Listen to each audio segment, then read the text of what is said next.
우리들의 벽사일기 제1장 제호화 차사회동 2편. 그랬다. 그것은 분명 사자밥이었다.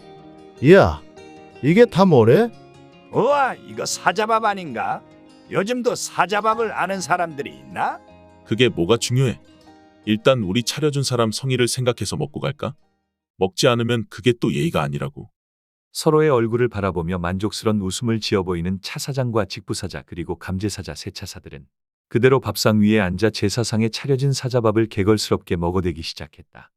흔히 죽은 영혼을 거두어 저승으로 안내하는 저승사자들을 위해 준비한 밥상을 사자밥이라고 부른다. 사자밥은 보통 밥, 간장, 술과 삼색나물을 각각 3개씩 준비해야만 했다. 그것은 저승사자가 흔히 3인 1조로 다닌다는 것이 오래전부터 민간에서 전해 내려온 탓에 이미 선조들이 저승사자들에 대해 잘 알고 있었기 때문이다. 사자밥의 유래는 보통 저승사자가 영혼을 저승으로 데려갈 때 잘 모시고 가달라는 뜻에서 접대를 하는 것에서 시작되었다. 그런데 사자밥에는 보통 간장과 같이 짠 음식을 놓는 경우가 많았다. 저승사자가 짠 음식을 먹으면 저승길에서 갈증을 느끼며 물을 마시려고 걸음을 멈추게 되고 이때 자신의 죽은 가족의 영혼이 잠시나마 쉴 수 있다고 믿었기 때문이다. 하지만 지금 그들이 먹고 있는 사자밥의 구성은 단촐하다기보다 조선시대 임금이 먹을 법한 수라상에 가까웠다. 상다리가 부러질 만큼 갖가지 다양한 음식들로 가득 찬 사자밥 앞에서 저승사자 셋은 정신을 놓고 음식을 먹기 바빴다. 야, 이 육전은 살살 녹는구먼. 이게 얼마 만에 먹는 음식인가? 막걸리 진짜 뒤지네 뒤져. 흥에 겨워 연신 깔깔거리며 양손에 전과 막걸리 잔을 들고 먹는다기보다 들이마시는 것처럼 미친 듯이 흡입하고 있는 차사장과 직부사자를 흘겨보던 감제사자는 이윽고 놀란 눈이 되어 쥐고 있던 녹두전을 그대로 바닥에 떨어뜨리고야 말았다. 뭐야? 왜 그래? 에이, 먹을 것을 칠칠 맞게 흘리고 저래. 자신을 본 직부사자와 차사장이 이상하다는 듯이 말하자 감제사자가 떨리는 목소리로 그들을 향해 말했다. 우리 당한 거 같은데. 당하긴 뭘 당해. 바빠 죽겠는데 얼른 처먹기나 할 것이지. 시간 없어. 얼른 먹고 일하자고. 아니, 잘 봐. 집신이 없잖아. 순간 집신이 없다는 감제사자의 말을 들은 차사장과 직부사자의 몸이 놀라서 흠칫 굳었다. 보통 사자밥에는 멀고 먼 저승길을 위해 집신을 준비하기 마련이었다. 집신이 없다는 것은 이 사자밥의 목적이 저승길의 험난한 여정을 부탁하는 것이 아니라는 뜻이었다. 그것은 죽음을 유예해달라는 뜻에서 저승사자에게 바치는 뇌물이자 로비인 것이었다. 융숭한 대접을 받은 이상 저승사자들은 당장 이 음식을 바친 사람과 관계된 영혼을 저승으로 끌고 갈 수 없는 셈이다. 뇌물을 받은 이상 그들은 지금 눈앞의 영혼을 살려주어야만 했다. 본래 죽은 사람을 데려가는 저승사자들에게 집신이 없는 사자밥을 대접하면 저승사자는 죽은 영혼을 저승으로 인도하지 못한다. 죽음을 유예하는 이 비방은 제주도의 사마니 설화 역시 비슷한 맥락에서 유래한 것이다. 자신을 데리러 온 저승사자들에게 음식을 대접하고 목숨을 연장했다는 설화는 그만큼 흔하게 여러 지역에서 쉽사리 찾아볼 수 있다. 남의 음식을 공짜로 먹으면 목에 걸리는 법이라는 저승의 규율은 저승차사들마저 쉽게 저버릴 수 없는 규율이었다. 미친. 그러게 그냥 무턱대로 처먹으면 어떡해. 아니, 팀장님. 걸신 들린 것처럼 미친 듯이 드시던 분이 누구죠? 지금 와서 딴소리하기 있기에요. 저 지금 우리 지읒 된 거 맞죠? 미친 에라 11월 탱탱비랄 이판사판 공사판이다. 기왕 먹은 거 그냥 기분 좋게 먹자고. 그냥 눈 한번 딱 감고 봐주면 되지 않겠어? 어차피 아무도 몰라. 그냥 먹어. 저승사자 역시 저승명계에서 일하는 한낱 공무원에 불과했다. 저승길로 망자들을 이끄는 임무를 맡았을 뿐 그들 역시 살아있는 인간 공무원들이 때때로 민원인들의 접대를 받기도 하고 로비의 대가로 무언가 눈 감아주는 일이 존재하는 것처럼 때로는 조금 늦게 저승으로 이끌고 가는 일이 있었다. 차사장은 종종 있는 일이니 이번 일도 그러면 될 것이라고 안일하게 생각하고 있었다. 하지만 한 달이 넘도록 자신들은 그 어린 남자아이의 영혼을 이끌고 저승으로 가지 못했다.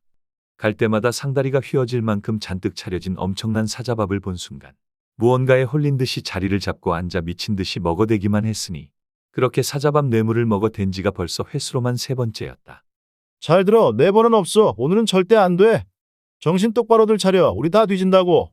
차사장의 결심이 선 단호한 목소리에 감제사자인 자신과 동료인 직부사자가 맞는 말이라는 듯이 고개를 여러 번이나 세차게 끄덕였다. 죽음을 눈 감아주는 뇌물수수도 많아봐야 3번일 뿐. 그 이후는 저승사자들 역시 어쩔 수 없이 어떻게든 그 영혼을 저승으로 끌고 가야만 했다. 그렇지 않으면 저승사자들이 처벌을 받아 소멸될 정도로 위중한 중죄였다. 강림도령에게 들킨다면 당장 불벼락을 맞아 소멸될 수 있다는 생각에 굳은 결의를 다진 저승사자 팀원들은 그 이상한 남자 아이가 있는 병실로 찾아갔다. 그들이 막 병실 앞에 다가갔을 때 이미 어린 소녀는 죽었는지 커다란 오동나무 관 한 짝만이 병실 한가운데 우두커니 놓여져 있었다. 관 뚜껑은 굵은 쇠못으로 꽉 박힌 채 병실 내부에는 연기가 솔솔 흘러나오는 향과 흰 국화꽃만 가득 꽂혀 있을 뿐이었다. 조졌네, 조졌어. 다른 팀이 그새 새벽 갔나 봐요. 아이고, 어떤 새끼들이 뽀렸네 뽀렸어. 이 사람들이 말 좀 이쁘게 하라니까. 세비는 게 뭐고 뿌리는 게 또 뭔가. 차 사장님, 우리 이거 실적 올릴 수 있었는데 인터셉트 당한 거잖아요. 3번 정도 뇌물은 괜찮으니까 이번 기회에 누락자 데려가면 실적 올리는 건데 당했어요. 속상한 표정으로 연신 고개를 절레절레 젓던 차 사장은 이윽고 머리가 아프다는 듯이 인상을 쓰며 팀원들에게 가자며 거칠게 손바닥을 휘저었다. 그렇게 어린 남자아이가 죽고 감제사자는 다른 팀에서 그 아이를 저승으로 이끌고 간 줄만 알았다. 자신이 9층 중환자실에 있는 다른 사람의 영혼을 저승으로 이끌고 가기 위해 우연히 그 병실을 지나치기 전까지만 해도 말이다. 헐, 쟤 죽은 거 아니었어? 왜 아직 저기 있지? 깜짝 놀라 우뚝 멈춰선 병실 창문 너머로 그때 그 이상한 남자아이가 인공호흡기를 낀 채 병원 침대에 우두커니 누워있는 것이 보였다. 감제사자가 고개를 돌려 병실 문 옆에 붙어있는 환자의 이름을 확인하니 익숙한 글자가 그의 눈에 들어왔다. 임종우 만 10세라고 적힌 팻말은 분명 그때 보았던 그 아이가 맞았다. 감제사자는 병실을 물끄러미 바라보다 이내 병실 벽 안쪽으로 스르륵 스며들었다. 분명 직부사자가 있었다면 다른 저승사자 팀원들에게 인터셉트 당한 것이 아니니 얼마나 다행이냐고 하면서 1초의 고민도 없이 바로 아이를 저승으로 데려가자고 했을 터였다. 지금까지 모든 저승 일에 대한 결정과 선택은 우유부단한 차사장보다는 밀어붙이는 경향이 강한 직부사자가 했었기 때문에 지금 감제사자는 알 수 없는 이 요상한 남자 아이에 대한 결정을 본인 마음대로 해도 되는지 확신이 없었다. 하지만 지금은 실적을 하나라도 더 쌓아 올려야만 직부사자의 실종이 강림도령 귀에 들어가더라도 조금은 덜 혼이 날 것 같았다. 분명 차사장과 자신은 강림도령의 호통에 저승의 명계저 깊숙한 시면 속으로 나가 떨어질 수도 있다. 저승의 나락으로 떨어지는 것만큼 무서운 일은 없었다는 생각에 감제사자는 조용히 고개를 끄덕였다. 얘야, 미안하다.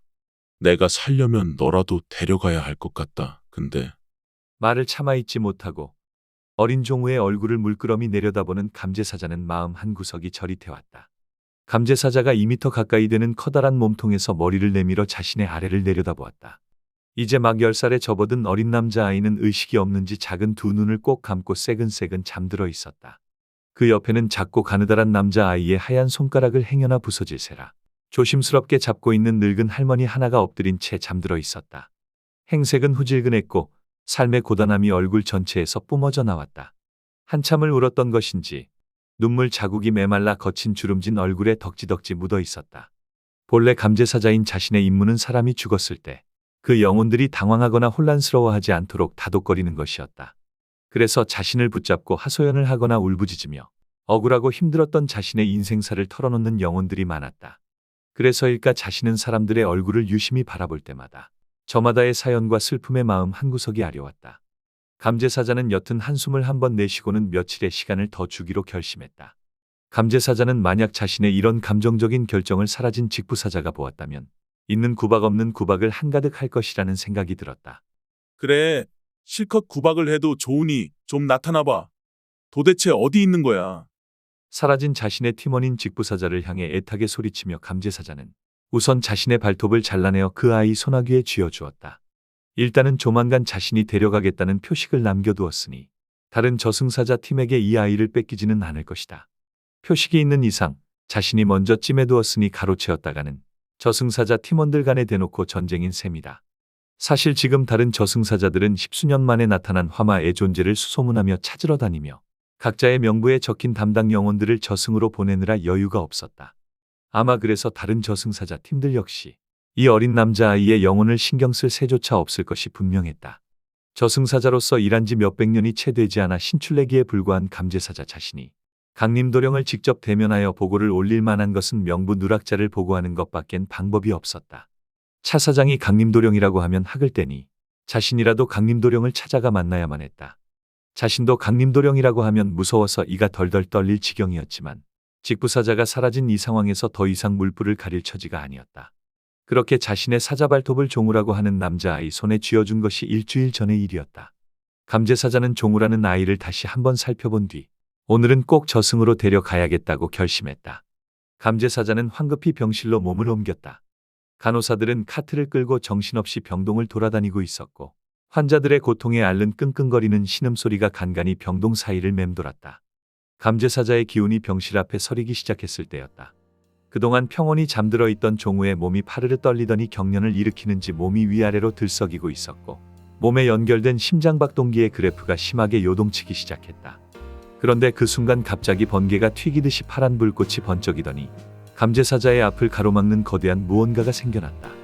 감제사자는 깜짝 놀라 튕기듯이 몸을 활처럼 굽혀 병실 문 밖으로 내동댕이 쳐졌다. 믿을 수 없다는 듯이 고개를 옆으로 꺾은 감제사자는 한동안 굳은 듯이 문 앞에 서 있었다. 도저히 있을 수 없는 일이었다. 자신을 튕겨내는 결계는 여태까지 본 적도 또 들은 적도 없었다. 이건 또 뭐야, 미친. 저승사자를 막는다고?